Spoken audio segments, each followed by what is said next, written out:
เป็นล้อแม็กนี่เนาะสีเดียวกันหมักเลขแบบใดเอาประจัดดึงเลยเจ้าจะมี2รุ่นได้เนาะเอาไปยังเดียวให้อันสร้างเพิ่นเอามาเซ็กให้ก็ได้เด็กถังโอ้12 71712เด็กมาก71712เอา7 ล้าน1 2 3 4 5 6ลืมยังตอนนี้ไปมอบบ่ไปมอบรถด้วยเนาะมาบ่บุญมานำกันอีกเขาอันนี้จะเป็น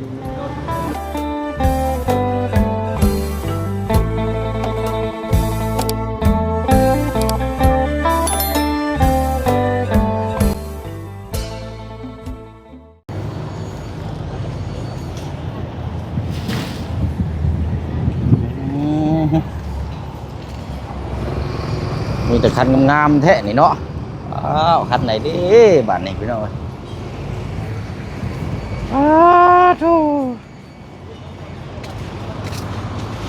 นี่ตัวไม้บ่เนาะมันล่าบ่นี่พี่น้องมีแต่คันมีแต่งามๆอันนี้เนาะโดยเอาพอดีแล้วพี่น้องเนาะถือว่าบ่ได้มาห้านเพื่อนอีกก็นานแล้วเนาะทั้งห้านที่เขาเคยซื้อไปมอบแต่ละเคสแล้วก็ทั้งทีมงานเอาก็ถือว่าวันเวลานัดหมายกันทั้งทีมงานเที่ยงครึ่งตอนนี้พี่น้องเนาะทั้งว่าจันทร์ว่าบุญสารวัตรกำลังจะเดินทางขึ้นไปเหนือแล้วก็เลยจะพากันมาซื้อไว้ก่อนซื้อไว้แหละมื้ออื่นเดี๋ยวไปเช็คสิมาครับแล้วก็จะขึ้นไปมอบให้ทั้งน้องเพื่อนพี่น้องเนาะมื้อนี้เฮามาเบิ่งก่อนแล้วก็พร้อมจ่ายเงินแต่ว่าบ่ได้ออกมื้อนี้เอาออกมื้ออื่นนะพี่น้องเนาะเอากราบทักทายสบายดีและสวัสดีพ่อแม่พี่น้องเบิดสุขุสุคนเด้อพี่น้องเนาะเอากะเนาะมาเบิ่งน้ำกันพี่น้องน่าจะเป็นจักของทางที่เฮาเคยซื้อมาเนี่ยของทางมาเลเนาะในราคากะสิประมาณ 20,000 ปลายนี่แหละพี่น้องเนาะเดี๋ยวเฮามาถามเบิ่งเซลล์เบิ่งน้ำกันตัวนั้นบ่นั่นบ่ให้ซื้อก็บ่เอาเอามีเห็นนี่ได้สะเนาะแมนไปเดี๋ยวมาถามเบิ่งน้ำกันน้ำซิลพี่ทั้งวัดจันเนาะช่วงนี้เราว่าวัดจันฮะธรรมดาได้โมเมนต์ฮอนด้าได้ธรรมดาสีคล้ายๆกันเนาะก็ดูว่าฮอนด้าแล้วโอ้ยชงงามได้นี่ก็เนาะงามแล้วจักเนาะสมมือนี่มีโปรมียังอยู่บ่เนาะ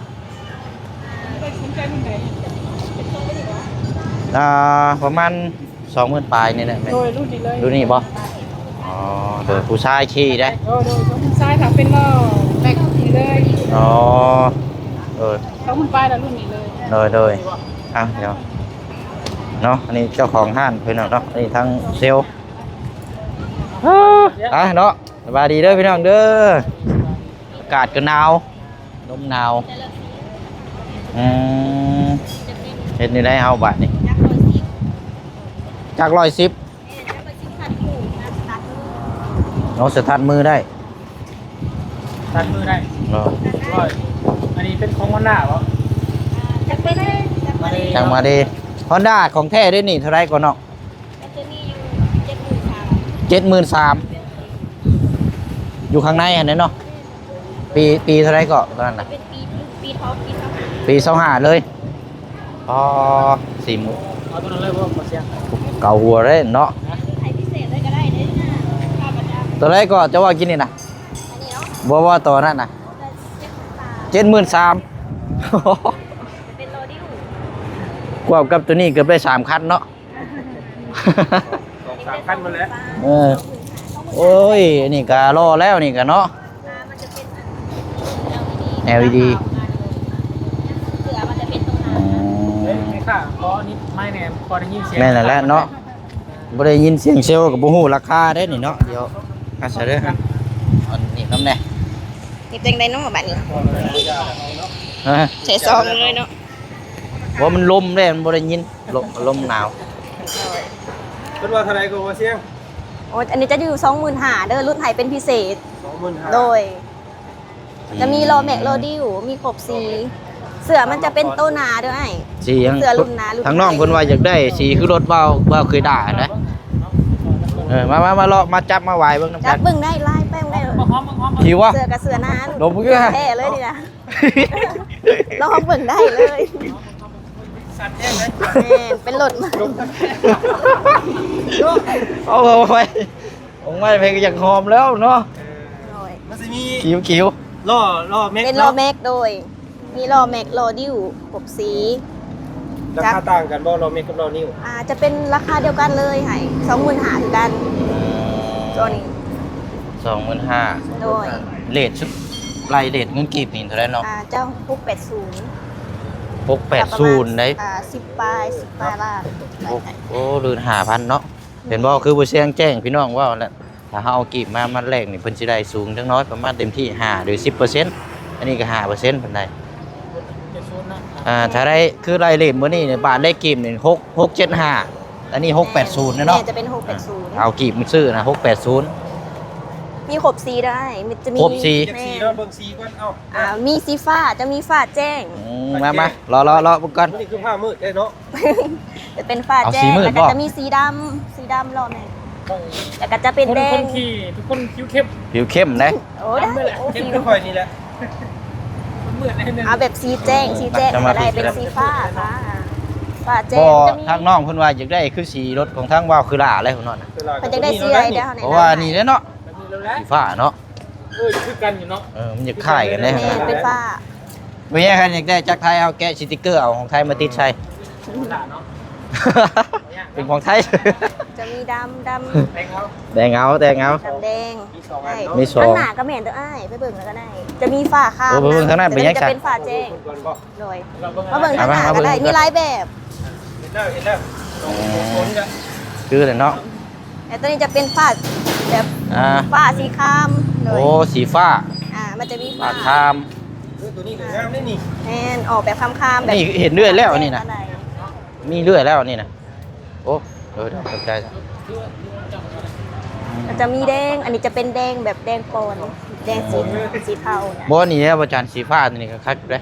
เนาะผมคือน้องเพิ่นว่านั่น เพราะแบบของ ฟ้าก็จะมีฟ้าสองแบบเด้อ เห็นบ่อันว่าขอบทางมันสิเป็นสีเทานี่แบบเดียวกันเด้อตัวนี้ว่าสี แม่นตัวนี้เป็นฟ้าแบบ แต่ว่านอกนิ้วเนาะ รอดิ้วอันนี้ คือได้ย่างเสียย่างแท้ น้องซ้อมตัวได้ รอแม็ก ล่อแม่ เรา ก็ จะ ได้ ได้รอแม็ก นี่ตัวนั่นแหละทางหน้านะ โดย อืม อันนี้เขาจะมีประกันหายเด้อประกันจาก18 เดือน ประกันอะไร1 เดือนถ้าว่าออกไปแล้ว อันหัวเทียนมันตายบ่หรือว่าตามันบ่หุงหรือว่าจักมันตายก่อนกำหนดแล้วเขามาได้เขาเปลี่ยนให้ฟรีเขามีอันประกันเซ็กนำตลอดใช้งานโดย โอ้คืออ ตรวจ ยู่ เป็นหยังก็ ซะ เอาเขามาเซ็กได้ ตัวรัสเลนมาแต่ จะวางอยู่เซโปนพุ่นเนาะไกลอยู่เด้นี่ ตัวรัสเล เป็น น ไง เพราะว่ารถเท่พอดี แล้วก็ราคานี่นะเขาจะรวมเห็ดปุ่มเหลืองไฮเลเดอร์นะราคา 25,000จะบริจายเพิ่ม จบเลยค่า โด นี้ ย เลย จบ เนาะ ราคานี้เลยได้ปุ่มเหลืองนี่จะได้2 เดือน ไวสุด 2 เดือนซาสุดเป็น3 เดือน แต่ลักๆก็2 เดือนจะได้ น้อย มี2แบบ สีนี่น่างามเพิ่นมักงามอยู่ตัวนี้ จะเป็น มันสัดเข่าเด้ มีทั้งดิวทั้ง แต่ แม็ ว่าก วัน ถ้าเป็นแม็ อันนี้วันนี้เนาะ ตัวนั่นแหละปะ ตัวนั้นบ่ เป็น ภาษาเนาะ เป็นล้อแม็กเนาะ โอ้เอาไปสิลบเลย โดย กุญแจจักดอกเนาะ จะมี2ด้วย มี2หลอกบ่ โดย แบบเดียวกันเนาะสองคันนี่เนาะ แม่นแบบเดียวกัน ออกได้ เป็น เนาะ ล้อแม็ก นี่เนาะ เลือก สี เล เดียวย กั ว่าน หมักเลขแบบ โอ้ ใด เอาประจัดดึงเลยเจ้า จะมี2 รุ่น โอ้ ได้เนาะว่าไปยังเดียวให้อันสร้างเพิ่นเอามาเซ็กให้ก็ได้ได้เลยคันนี้เนาะได้ให้สร้างเพิ่นเซ็กใส่หม้อไฟกวดให้เนาะโอ้ย โดย อัน สบายดีเจ้ามาซื้อรถให้ผู้โชคดี นี่เอา ทุก เล คน ย ทุกคน ไป เซ็กให้เพิ่นหน่อยเด้อเอาเข้าไปเลยเซ็กรถเลย อันว่าเช็คไว้เลยเดี๋ยวมื้ออื่น แถม แก้ขึ้น กระดาษ เนาะ แถมแหวน เอา บ่เจ้าเดินทางบ่ ว่ามื้ออื่น ได้ได้ เดี๋ยวแปลว่าออกมื้ออื่นซะมื้อนี้เฮาซื้อไว้เอาเป็นมื้อน่ะมื้อออกแลให้พี่น้องเพิ่นดุนเลขทางนํกันเลย อันนี้รุ่นทางก่อนเนาะ ดุนเลขทางก่อนมื้ออื่นแม่น ออกหน้ามื่นออก คน ไปเลย เอาเวทกับกระดาษ เล เลย จะเดินเลขทางพี่น้องกระเป๋าแห้งได้มื่นไปเข้ามาได้ ได้ขอมาในเลยเด้อ เขายังบริษัทในขามราคาอยู่เด้25,000ได้บ่เรากิน อันไม่เอ้ย แต่ว่าเขาจิตใจายเป็นเงิน ได้ กีบ นั่งแม่นั่งขายอยู่ต่างเลยเด้อ คือลงเพื่อนเรืองชุดน้ำหันเลย เป็นป้ายเป็นหยังครบเสร็จเลยเห็นบ่แต่ว่า ได้แม่นั่งขายอยู่ จะ นี่ มา เด้อ ครัวน้องเพิ่นแล้วเนาะบ่มีช่ำเรือจังชายมาหลังบ่เพราะว่าโทรหาแล้วบ่ติดซับ ไปมันหลังกันแล้ว ผู้ใด จะมาหลังก็ได้เนาะเอาอัน อันจะหน่อยจัง ก่อน ไหน ก็ได้เนาะเลขทางได้บ่อาจารย์เลขทางโอ้12 71712 เด็กมาก 71712 เอามาแล้ว นี่แล้วกับฟันเมื่อคืนเดียวกันเลย อ่านนะ บอกไปบอกนี่คือ เนาะว่ายิงคือเจ้าครับ ฟันนี่เลยเมื่อคืนฟันไปเลยนะ ตายโอ้ยันเข้ากันอยู่ซะเนาะ112นี่บ่แต่ว่ามี1เนาะมี1มีแต่1นำหน้าเด้อเนาะโดดเดานี่1นำหน้าเด้อ1712 ป้ายจะออก4ไทยไหนเอาตำโนของมันมากกว่าก็4ตัว หล่อใหญ่ดีเนาะ โอ้ ปัดได้ มันเป็นรุ่นเป็นขนาดนั้นแต่ว่า สาวว่า อาจจะโลเจียโล เพื่อนเราเนี่ยทั่วบ่อันนี้แหละเพิ่นว่าเนาะยามมีเลยมียังอยากเข้ามา แนวดีๆเนาะ ก่อนน้องเพิ่นบ่เพื่อนชาตินึงมาแล้วนี่บ่มีไผได้อยากมาหาเราทีนี้เพื่อนชาติแล้วก็พี่น้องให้สาวแตกโคก มีแต่แนวหอมเนาะมันจะบอกกันใกล้ๆคือสีน้ำหอมเนาะเอาสรุปแล้วเอาคันนี้พี่น้องเอ้ยแต่ว่าให้เพิ่นเช็คไว้ก่อนแหละเช็คไว้แล้วเฮาสิเอาไว้นี่เดี๋ยวเพิ่นข่อยสิมารับแล้วก็แกงไปเลย เป็นหมื่นเนาะ เนาะเพราะว่ามื้อนี้ยังเฮ็ดเวียกนำครอบครัวก่อนยังบ่ทันแล้วนะ เดี๋ยวให้เพิ่นเช็คแล้วเฮาจัง โดย ให้เพิ่นจะพูดเนาะ ถ่ายรูปแล้วก็ ลูกค้าประจำเลยเพิ่นมาตลอด จ่ายแล้วเนาะแต่ว่าอันเอาเซลล์เฮาไม้อยู่น้ำเซลล์พุ่นได้นี่ เอ้า เนาะเรียบร้อยแล้วบ่จักนี่ ร้อย เอาสต็อปก่อนก็ได้แป๊บนึงครับมาเบิ่งอันจ่ายเป็นเงินกีบด้วยเนาะ จะเป็นกีบ เงินกีบได้เฮาเนาะพี่น้องเนาะ เงินกีบ เพราะว่า ก็ได้ เฮามีเงินสมทบเงินกีบเด้ไล่ไปตามเดทนะเห็นอยู่ได้เนาะ เดี๋ยวไอ้เส้นนั่งเลยเด้อ เพิ่นให้เจ้าโอนก่อนเด้นี่ บ่พอใช่ไหม จะโอนมาบ่ มีอยู่ตามงบนั่นแหล้ว เอ้าปากเข้าแอปบ่ได้เฮ็ดได้ป่ะ นี่ได้ใช่ทางนั้นพุ่นแล้วผู้ทางหลัง ไปมีอยู่7ล้าน3แสนครับ เจ็ด ปล่อย2,000 บาท2บาทกับล้าน3เนาะ ข่อยมีอยู่7ล้าน6แสน7ล้าน6แสนเงินกับเงินข่อยเองเนี่ย จ่ายเป็นกีบได้ไหม เงินผู้ใหญ่นั่น7 680 7ล้านมีอยู่2ผู้ใหญ่ใจบุญเพิ่นฝากมาแล้วก็เงินเฮาซอยสมทบน้องเพิ่น 1,000 บาทนะหรือประมาณ ล้านนึง 7ล้าน6แสน50,000เนาะประมาณนี้แหละเอาเดี๋ยวไล่แต่ว่าน้ำบ่บุญบ้านป้านี่4ล้านบ่ 4ล้าน ที่ร้านบ่คุณ แต่ว่า เรายังมาโดนนะ ยังอยู่ติดต่อหากับเลขหมายที่ท่านเรียกว่าสามารถติดต่อได้ เขาเขียนเป็น แล้ว เป็น ไป บาทแล้ว เออ เดี๋ยวคนน้ำลาวอยู่พุ่นก็ เขา ได้ จะจ่าย มีแต่ว่าเบิ่งยอดตัวนี้ก่อนก็ได้คันว่าคันครบแล้วก็ให้เราเอาตู้เย็นให้ทางนอกเพิ่นก็ได้ ครบนะ พุ่น ตา นะ ม บ่ ระบบมันปานกันบ่พอนะไล่เบิ่งอยู่หาน้ำเจ้าเท่าไหร่ แสนอันนี้ล้าน3 อะไร670เนาะ มาเดี๋ยวให้เด็กออก 340บาท เดี๋ยวให้เด็กออกเพิ่นทั้งนี้ก่อนก็ได้ว่าสิเท่าไหร่คันนั้นน่ะโทรถามน้ำบ่บุญเราบ่ได้มานำกันพี่น้องมานั่งพี่ก่อนนะครับไว้ โอ้ยนั่งเลย นั่งก่อน บ่เมื่อยยืนวะเนาะนั่งเลยไอ้นั่งเลย เอาเดี๋ยวอันเบิ่งยอดเนาะเด็กท่านงามๆรถ อัน กะ นี้จะออกสื่อภายนอก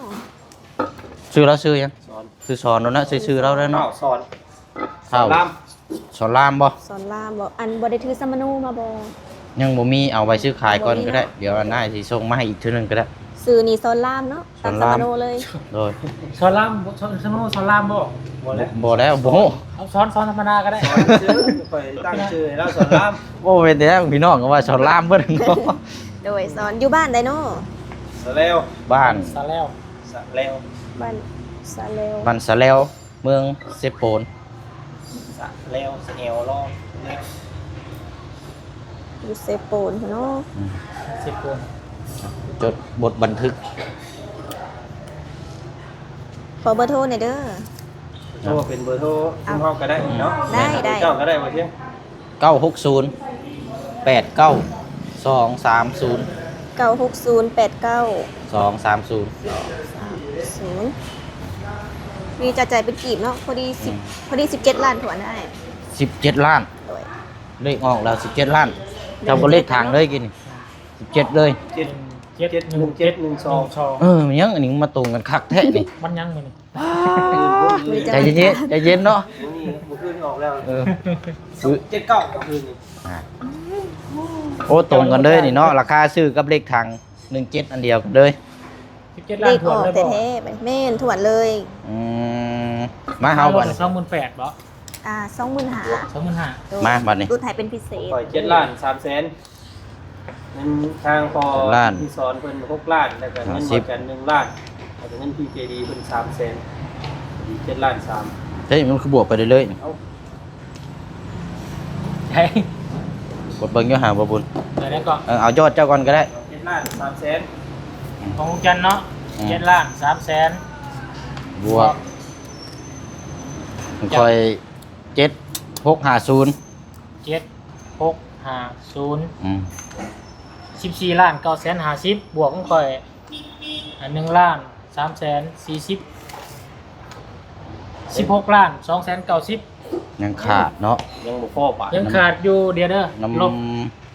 ลบ17ล้าน ำยังขาดเท่าไหร่ 710,000กีบ 1,000 บาท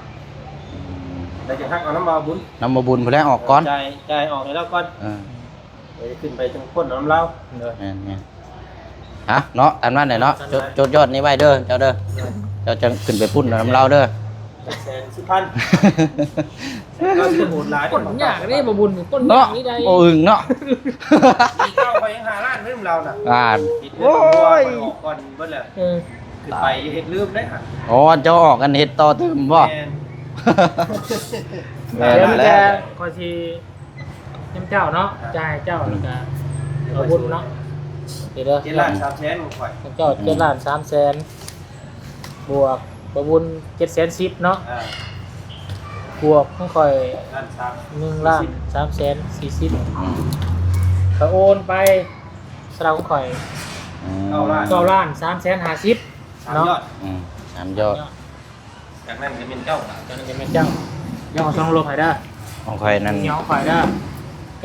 9ล้าน3แสน50ลบ ลบ 17ล้าน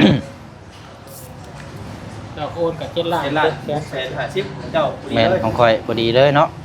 7650อ่าไปวันนี้เนาะเฮ็ดไปอันนี้ เป็นพวกของแถมเฮานี่มีอย่างแน่เนาะ จะมีหมวกเสื้อกระเป๋าแล้วก็แถมกระติกให้ กระติกน้ำบ่ โดยเป็นกระติกน้ เป็นกระติก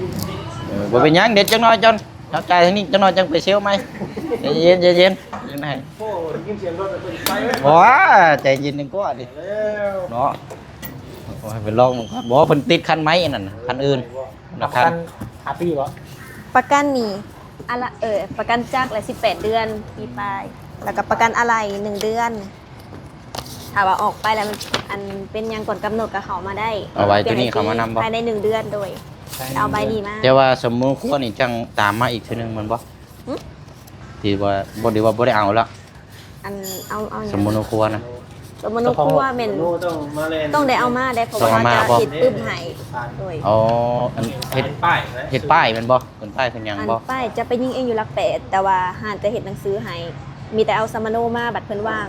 อืม ถ้าเอามาไว้เขาก็จะเล่นได้ไวเด้อ โอเค ถ้าว่าถ้าเอามาซากมันก็จะซาในน้อยนึง ถ้าแบบรูปแบบสำเนามาสิได้บ่ ได้ หรือว่า ได้ ได้คือกัน เป็น บ่ อะไรก็ได้คือกัน Copy เนาะ โดย copy มาก็ได้ ม เนาะแต่เดี๋ยวเมื่อแมลงจีโทรหาน้องเพิ่น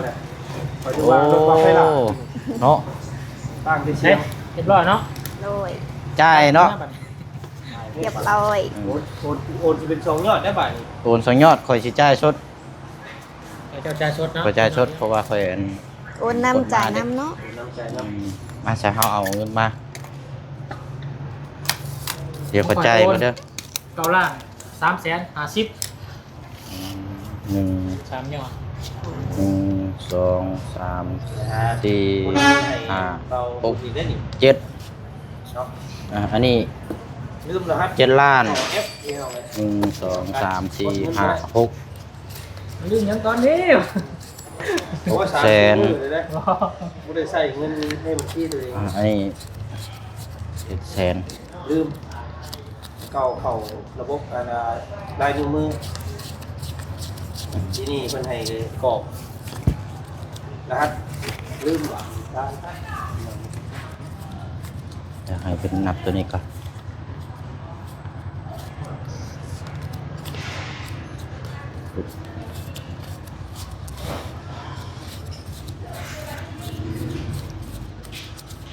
มันจะเดืออยู่2 ล้าน 3 ล้าน โอ้พอดีแล้วน้องคนได้ตู้เย็นพอดีเลย น้ำบุญ4ล้าน แม่นน้ำบุญ4 ล้าน 3 ล้าน 3 ล้าน 3เนาะ3 ล้าน 2น้อยๆเนาะ3 ล้าน 2 แสนน้อย 3ล้าน ๆแม่นบ่ 290,000 อืม 2ล้าน ได้อยู่ อืมตู้เย็น เก็บมา5,000 มา3 ล้านน้อยๆนะ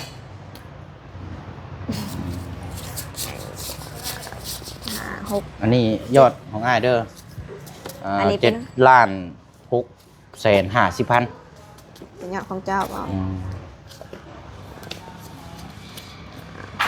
7 เด้อ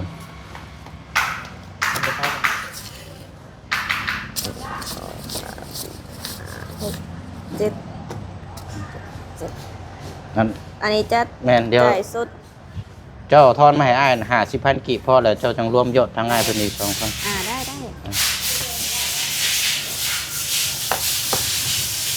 และส่วนที่เหลือมันจะโอนเนาะ แม่นโอนเขานะ อาจจะเป็นการ เอ้ โอน เอา เนาะ เรียบร้อยพี่น้อยเนาะเดี๋ยวทางบบุญ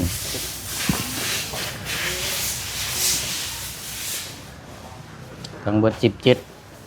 ล้าน ให้เราโอนให้เราเอาเงินมาให้ก่อน 17 ล้าน เงินบาทเฮาก็25,000เนาะ จะอยู่มันจุกจุก แม่นบ่ ที่ บ่ทัน25,000เนาะ 17 ล้าน 25,000พอดีพี่น้อง แต่ตอนนี้จ่ายไปแล้ว มันบ่พออีกเนาะ เดทอะไรก่อน 680 680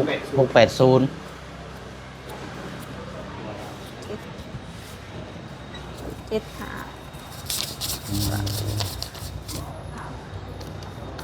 5 ต้องโอนเพิ่มอีกเท่าไหร่ไปเบิ่ง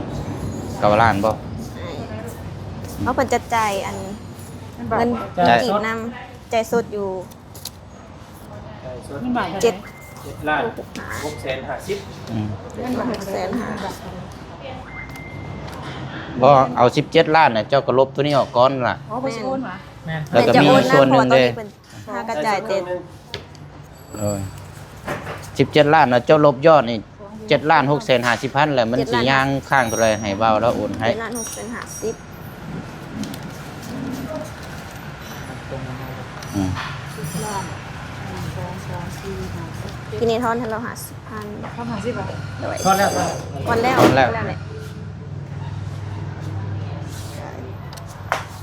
9 ล้าน350,000 อืมเอา จะเหลือสักนิด ยิงเลยดูใช้ตัวนี้อีกเอา 2เลย ยิงสองเลย 350,000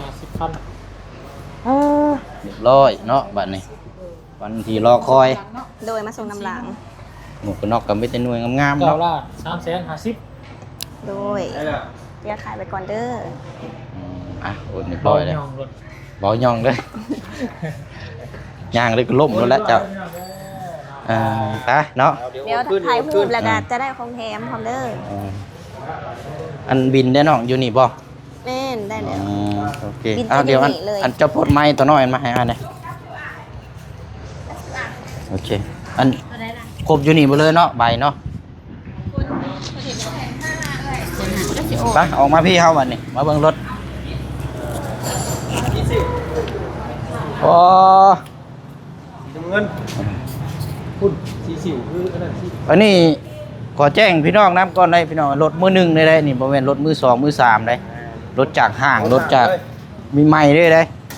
ว่าเห็นมื้อเช้านี่พี่น้องว่ายันทีมงานเฮาว่าเอารถมือสองไปขายให้น้องเพิ่น โอ้เด้อ โอ้บ่เฮ็ดได้พี่น้องเอ้ยทุกขั้นตอนนี่เฮาซื้อคือได้เห็นนํกันจังซี่แหละเอารถตัวเองมือสองแล้วไปให้น้องเพิ่นได้ไปมีอยู่พี่น้องเอ้ยคอมเมนต์บ่เสียงฟังหมดไว้อยู่ก็เลยว่าบ่อืม คิวได้ ไม่ คิวตั้มจริงเลยคิวข้าง อาจจะ แห้ เห็ ง น เลย เวลาเผาหนึ่งแล้วนั่งเมื่อกี้นี่ลงคักแท้ โอ้ยเนาะ มาถ่ายรูปถ่ายหยังน้ำกันก้อนบาดนี้นี่ได้ของแถมอ๋อเสียง